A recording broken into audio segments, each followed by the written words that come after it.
Hello friends, family, and internet strangers, Stephanie here, and today's video is all about appetizers, specifically appetizers using canned biscuit dough. I love a good shortcut with some canned biscuit dough, and these appetizers are great for holiday parties. They are great for football season, watching the game, having something nice and warm and cozy. Definitely recommend all three of these. Let's get right into it. First up, these were the absolute favorite at work because I did take all three of these types that I am making to work, and the chicken pot pie bites were the first to go.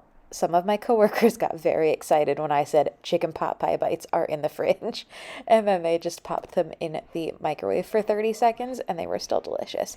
So what I'm doing here, I've got a bag of frozen mixed veggies. You could use canned, but I prefer frozen. I've got about half a cup of sour cream and 1 can of condensed cream of chicken soup. I sprinkled in a little bit of poultry seasoning. A little bit goes a long way, so you don't want to do too much. I also sprinkled in some black pepper and some of the minced onion, so that dried minced onion. And then I am going to mix all of this together. I'm also going to add in some cooked chicken. You can use rotisserie chicken that you've shredded up, or I just cook chicken in the Instant Pot for meal prep, and that's what I did here. I cooked it in the Instant Pot and then I shredded it up.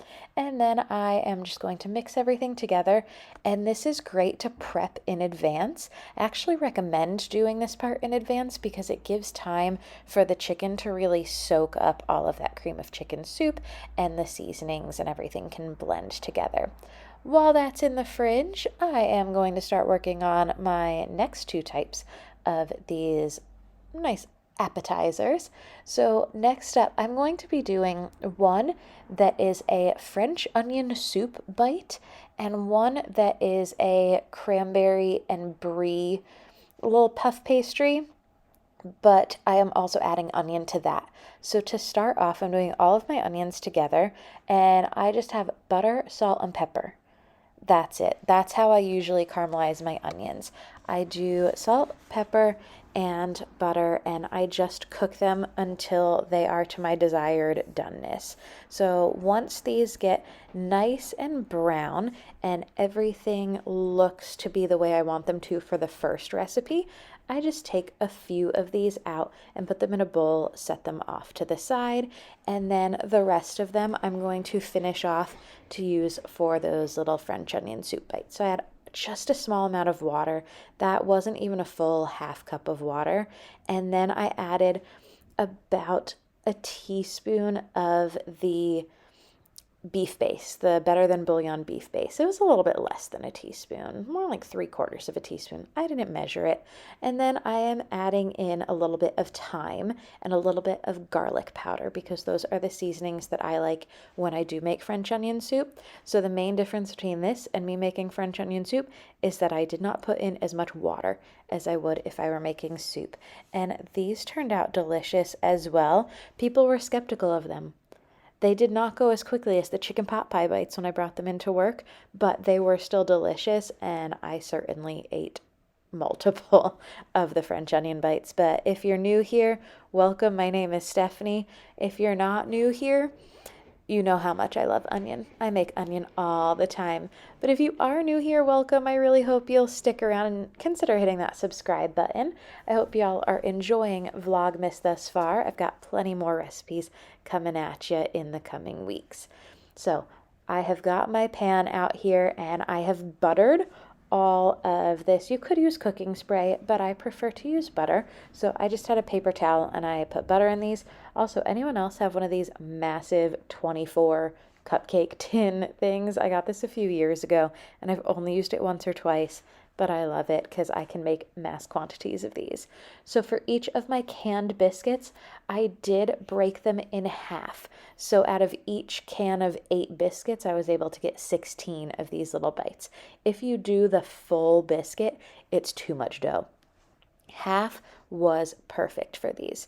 So for my French onion ones, I am putting all of my onion in here into each of these little ones, and then I'm going to top the French onion ones with a little bit of provolone cheese. You could also use Swiss, but I didn't have any on hand, and I'm trying to keep it as budget friendly as possible this holiday season. You'll see if you go back a couple days in Vlogmas, I did a grocery haul, and that was pretty much what I planned on spending for anything I make in these coming videos up until I go home for the holidays. So I was trying to keep it as low as possible, so I did not want to buy any additional cheese. So provolone cheese was just fine for these. Again, Swiss would be great as well. And then to my other half, I've got my chicken pot pie biscuits. So all of that filling just going in big scoops into my muffin tin, and the dough didn't necessarily come all the way up to the side on all of these, but that was okay. These still worked out really well without the dough coming all the way up over the sides. The filling, because I had drained all of my veggies and I didn't have excess moisture, the filling worked out really well with these. And then in addition to putting my cheese on my French onion ones, you'll also put a little bit of sprinkled croutons on top to give it a little crunch. That's optional. You don't have to do it, but I did want a little bit of extra added texture to mine, so I crumpled up some little crouton crostini things that you'll also see in my grocery haul, and I added those to the top. So I just took a fork to those and smashed it around and made a mess of my kitchen in the process. Now for all of these, I put them in the oven at 350 for about 20 minutes or so.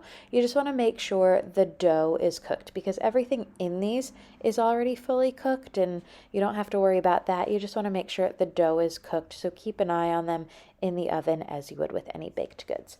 Now for my cranberry and brie little tart bites that I'm doing, I am also cutting my biscuits in half, and then I am flattening these ones fully. The others, I pressed them to the edges of the muffin tin, but these ones I really flattened so that I could pull them up into almost a dumpling form, but they did not stay in dumpling form, and that was okay.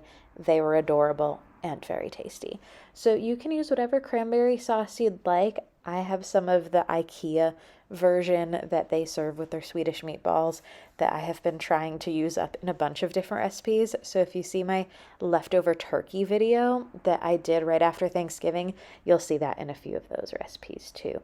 The stuff is really good, but if you can't get it, if you don't have IKEA around you, you can use the whole cranberry, jellied cranberry sauce that you get in the can, and that's going to work out totally fine as well. I love canned cranberry sauce. For my brie has been on sale a lot lately, or at least at my local stores, brie has been on sale around the holidays, and I always have to take advantage because I love brie. So I cut little chunks of brie, and then onion. At this point, I was done with dirtying dishes, so I just used my fingers. Any germs, I wash my hands frequently, but any germs were going to come off in the oven, so I said, you know what, I'm just using my fingers now at this point. And then I rolled these up into little balls and had the little dumpling part up on top, which did open up as they were cooking, but that was okay because, as I mentioned again, they were absolutely delicious, and I hope y'all try all 3 of these. Thanks so much for watching. I hope y'all enjoyed this video, and if you did, I hope you give it a thumbs up, hit that subscribe button if you haven't already, and come back again tomorrow for more Vlogmas.